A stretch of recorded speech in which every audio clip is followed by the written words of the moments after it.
Hello guys, আমি চলে এসেছি তোমাদের কাছে নতুন রেসিপি নিয়ে। সংক্রান্তি কুকিং চ্যানেলে তোমাদের স্বাগত জানাই।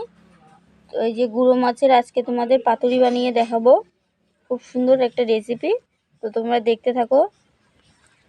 নদীর একদম টাটকা মাছ। আমি এগুলো বেছে নেব, ভালো করে বেছে নিয়ে ফিরে আসছি তোমাদের কাছে।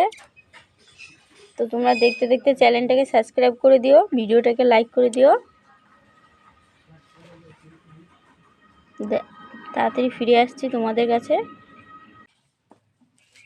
তো মাছগুলো ধোয়া হয়ে গেছে, যে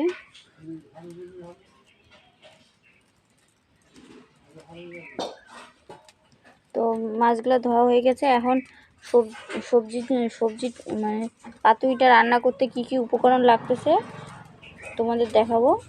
তার জন্য টমেটো ছোট কুচি করে কেটে নিয়েছি। আর এখানে লঙ্কা বাটা, আদা বাটা আছে, এখানে জিরা বাটা আছে। তো এই মাছগুলো একটি গামলার মধ্যে উঠিয়ে নিব।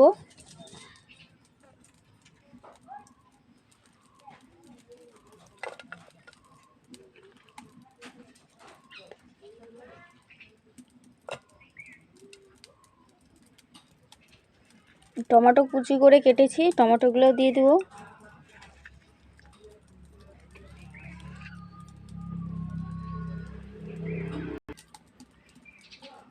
জিরা বাটাটা দিয়ে দেব।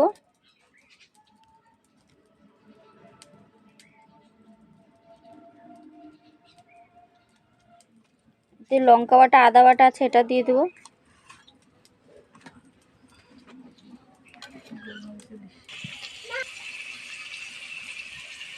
লবণ দিয়ে নিচ্ছি, স্বাদ মতন লবণ। তো এর মধ্যে তেল দিয়ে নিচ্ছি। তো এগুলো এখন ভালো করে মেখে নিব।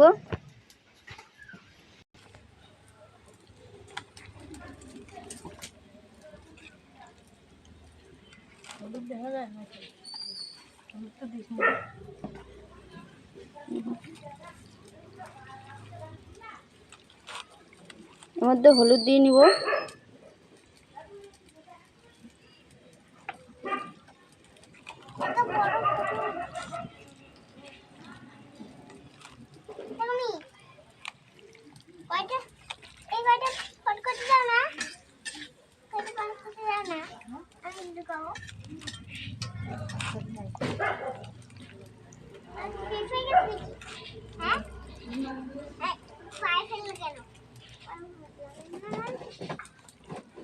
আস্তে আস্তে মেখে নিব যাতে মাছগুলো ভেঙে না যায়।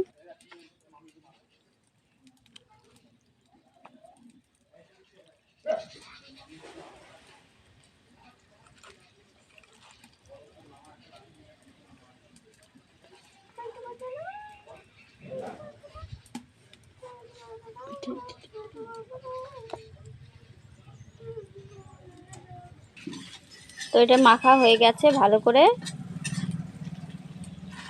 এটা ঢেকে রেখে দেবো আমি এখন একটুখানি। কলা পাতাটার মধ্যে তেল মেখে নিব, সরষের তেল।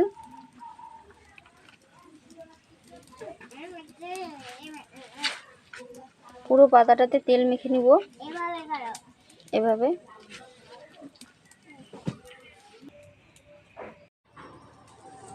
তো যে ঢেকে রেখেছিলাম মাছটা,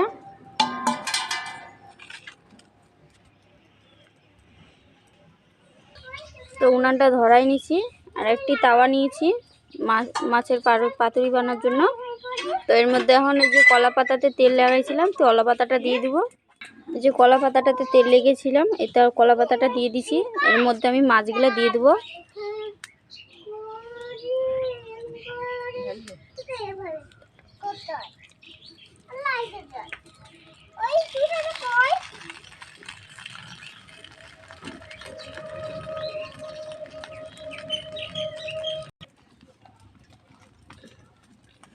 তো মাছগুলো দিয়ে দিয়েছি, চারদিকে ছড়িয়ে দিয়েছি।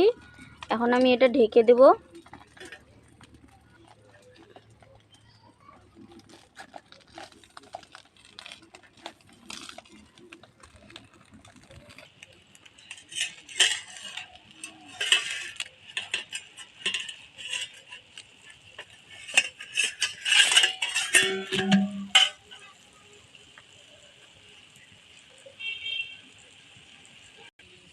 তো মাছের পাতুরিটা হয়ে গেছে, এখন নামাই নেব।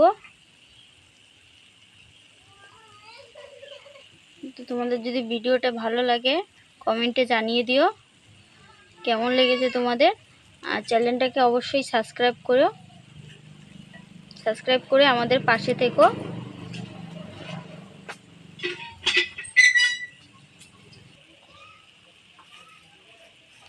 নামিয়ে নিয়েছি। তোমরা এত সুন্দর সুন্দর রেসিপি যদি পেতে চাও তাহলে চ্যানেলটাকে সাবস্ক্রাইব করে পাশে থেকো আর কমেন্টে জানিয়ে দিও তোমাদের কেমন রান্না পছন্দ। তো আজকের মতন এইটুকুই, দেখা হচ্ছে পরের ভিডিওতে সুন্দর একটা রেসিপি নিয়ে।